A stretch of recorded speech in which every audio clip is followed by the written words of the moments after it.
அழிஞ்சு போகாத சொத்து ஐயா இது, எழுதி வைக்காத புத்தகம் ஐயா. அழிஞ்சு போகாத சொத்து ஐயா இது, எழுதி வைக்காத புத்தகம் ஐயா.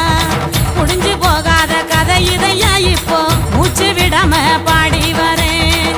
முடிஞ்சு போகாத கதை இதையா இப்போ மூச்சு விடாம பாடி வரேன். மண்ணு வீசும் வாசனையும் இந்த மக்களோட யோசனையும், மண்ணு வீசும் வாசனையும் இந்த மக்களோட யோசனையும். இந்த சின்ன பொண்ணு பாட்டுல தான் தெக்கு சீமையோட கதை இருக்கு.